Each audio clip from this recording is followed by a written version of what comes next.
Hey guys, and welcome. My name is NG Paradox, and we're here in Crusader Kings 2 to just have a little bit of a quick peek into the new DLC, Jade Dragon. Now this DLC, and of course the free patch, which will bring some new updates and stuff, will arrive on Thursday, the 16th of November. So it's not long now until you guys can get your hands on the update, and of course the DLC yourselves. But we're going to have a little bit of a quick peek right now. I do plan to do a series with the new DLC, but it will not be a single player series. It's going to be a multiplayer series, a co-op thing with maybe me and a couple of other people. We're going to be doing a series in this one. Looking forward to that. Might give you a bit more of an in-depth look into the new things and how it interacts with the old things as well, and there might be a couple of other surprises, but there won't be any single player series with this. We just finished we're just playing a really long Crusader Kings 2 series right now in single player. But yeah, so if you're new to the channel, subscribe maybe, go check out my old series, and of course the new series coming up, you might enjoy it. But probably the thing you're going to notice first off in this new downloadable content is, of course, there's something pretty big, pretty different right over here. It's basically a whole new world. No, it's not. This is not a Disney movie. This is not, and it's kind of the wrong place for that, isn't it? That's kind of that's Arabian Nights. Arabian Nights, like Arabian days. But yes, so we've got Tibet. So Tibet, as you can see, is quite big. It's actually got quite a lot of provinces here, which does actually make quite a lot of room to play with.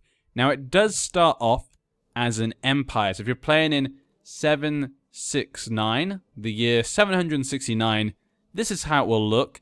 It seems to stay like this for most of the time from what I could tell, but I felt this was the best time period to look at this because I know most people like to play in the earliest start date, so they can change history. And of course, this allows you to play with kind of the new cultures and new religions, because there is a bit of that in this as well. And if you go further in the timeline, a lot of them are gone or destroyed. So you can see here we have the Senpo Pergyal Trisong Detsen of Tibet. So this is kind of the empire title, the Empire of Tibet, the kingdom. So he has empires and kingdoms.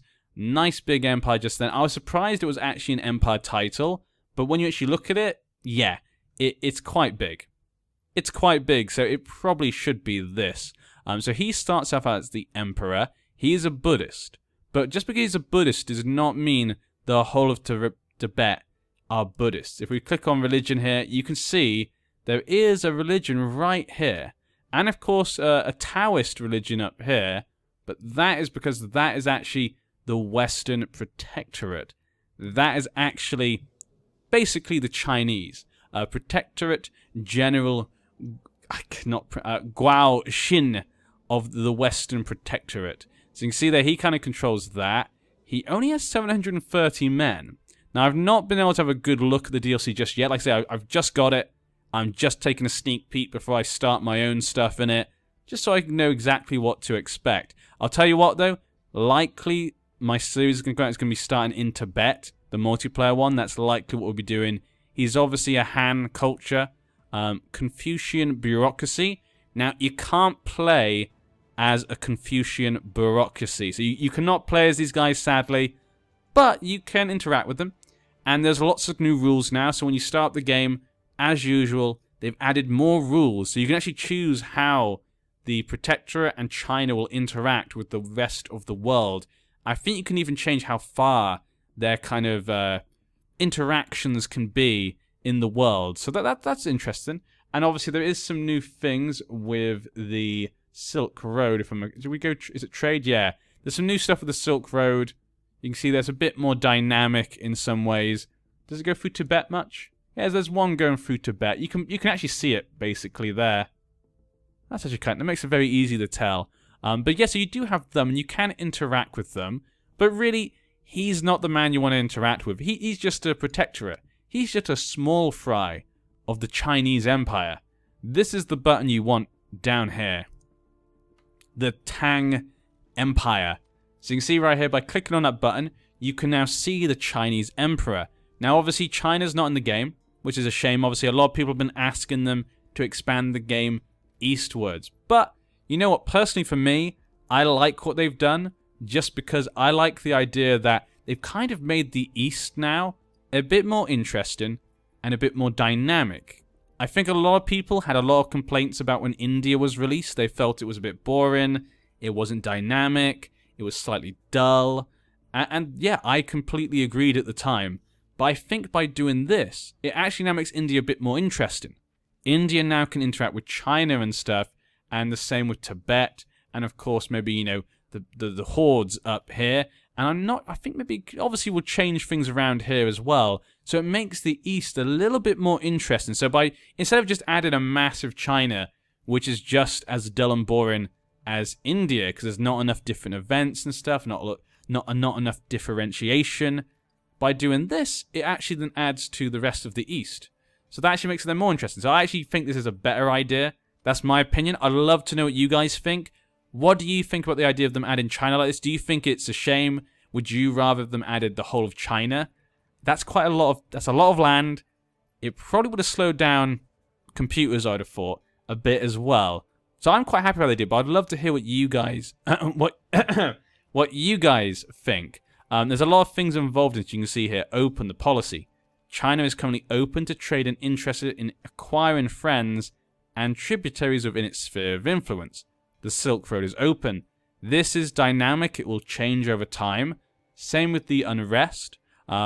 Civil unrest runs rampant in the Tang Empire and has thrown the trade routes with the East into disarray. China's armies are occupied internally in an attempt to keep the peace, and unless the unrest is quelled soon, a full-blown civil war may well erupt at any moment. So obviously this can affect things like the value of the Silk Road. Imperial tributaries cannot raise Chinese regiments. So you can interrupt them quite a lot, and what happens in China will affect you. House Li, you can actually click on him, so I'm guessing you can marry his kids, probably. Yeah, so you could marry into him, so you might be able to make an alliance. You can't actually click on him, which is interesting, but you can click, obviously, on him and make marriages. Could you make an alliance? I guess if he has a child, maybe you can make it. Let's see if we can marry a girl to him. Which ones of my dynasty? None of them are. But he would accept a marriage to any girl, which could possibly get you a non-aggression pact, possibly. So that maybe is one way to ally to him. You can pay tribute, foreign relations. Paying tribute increase your grace, so we can gain more grace of them. This is your current grace. Grace is gained by paying tribute to the current emperor. You can accumulate grace to ask for boons.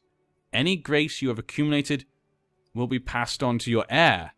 That's good to know. And ask for a boon. Okay, so this is how you interact with him, actually. Request Chinese physician. Request a peace deal. Chinese artifacts. Ooh, I like that.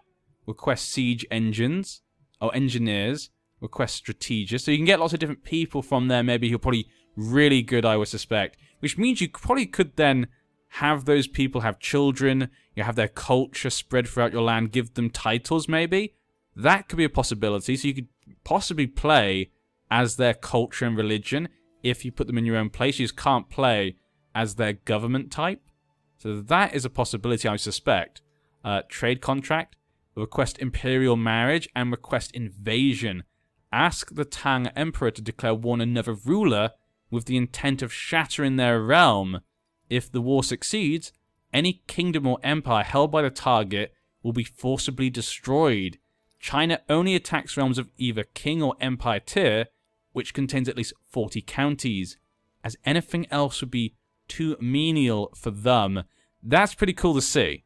So if you've like a big endgame boss you're trying to fight against, you could send the Chinese against them, or maybe you're quite a small person.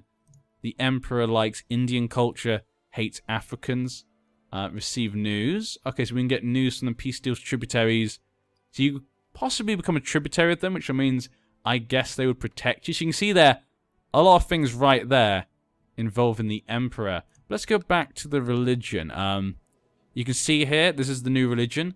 I'm guessing it's pronounced as Bon. Bon is the ancient indigenous pre-Buddhist religion of Tibet. It is a shamanistic and animistic in nature with multiple deities. After the introduction of Buddhism to Tibet, Bon adopted many of its elements. Now, the reason I'm going through all this is because I'm not going to be able to go through this when I do my other series, because they're going to be multiplayer stuff, so we don't want to be spending time talking about the new features and stuff. That's why I'm releasing this video for you guys, just to give you guys a quick glimpse into some of the things you can have that are new, and what you'll see in my next series, really, because you'll see these things popping up, because we're probably going to be playing as this area. So that means you can follow what's going on very quickly, hopefully. Men can take up to 3 concubines. Are hard to convert. Okay. Can raid infidel neighbors for loot. They're non-pagan. Okay. Can designate any valid offspring as the heir. That's pretty cool. That's useful. If you can designate any valid offspring as your heir, that is really useful. Women can hold spy master position. Rulers may select a lesser deity to honor. Inferior at conversion. So you can find it difficult to convert other people, but they will find it difficult to convert you. And they can not declare holy wars. That is a shame, but that is the only religion I can see, apart from obviously Taoism. Let's have a quick look at that. The Taoism is a polytheistic religion originating in China, while traditionally regarded as founded by Lao Tzu, the supreme old lord in the 4th century BC. Some elements of practices can be traced to prehistoric folk religion across the Middle Kingdom. The followers revere Tao, the underlying natural order of the universe. An active expression of Tao for an individual is Te, the inner virtue. Taoists also value life over death and believe it possible to achieve immortality through various methods, including spiritual practices and alchemy. In the game, the strong focus on good governance within the Taoist society means all Taoist characters get a bonus to stewardship. That's pretty cool. They can have 3 concubines, can designate any valid offspring as the heir. There is no religion head, and they cannot declare holy wars. So, not really much from that. Confucian bureaucracy. Rely on a set of strict imperial examination to select their rulers. Okay. Yeah, but obviously we can't play as them, so that's a shame. This is a monastic feudal government. Like the ordinary feudal government, revolves around the oath between liege and vassal, and monastic feudal lords can only directly own so many holdings before they must start to rely on vassals, whose loyalty may vary, is unique to Tibetans of either the Buddhist or Bon faiths, and allows holding temples in addition to castles. Monastic feudal rulers can also construct Gompa monastery buildings in castle. Ooh, okay. So some interesting things there, some differences right there. Not only that, but there are some different cultures. So you can see around here, you got a few different cultures you could play with. Obviously, there's some Han Chinese over here. Sumpa, Bodpa, Jiangjun. Now, that one sounds very Chinese. That isn't... No, there's nothing really particularly special about it. The Han, maybe something special. No special features. Yeah, I don't think there's anything really special about any of these from what I could tell from when I first looked. We'll have a quick look, though. Can raid infidel neighbors for loot. Well, the religion kind of lets you do that usually. Okay, so as you can see there, that is what you're going to be seeing in Tibet. When it comes to other things, there's nothing in particular I've seen that's really different in Tibet. Master of the Royal Elephants, that's always useful. You always want someone like that. Technology, military. We have not got the biggest army. Form the chosen of Ashoka. We'll be able to hire them and use them to struggle against those religions that would do us harm. That's interesting. I like that. Search for a guru. That's kind of an old thing. Search for a smith. Hold the festival. Compose a book. These are kind of things we expect. Nothing particularly new there. The faith is 50%, but I think the other smaller religions around here, not so good.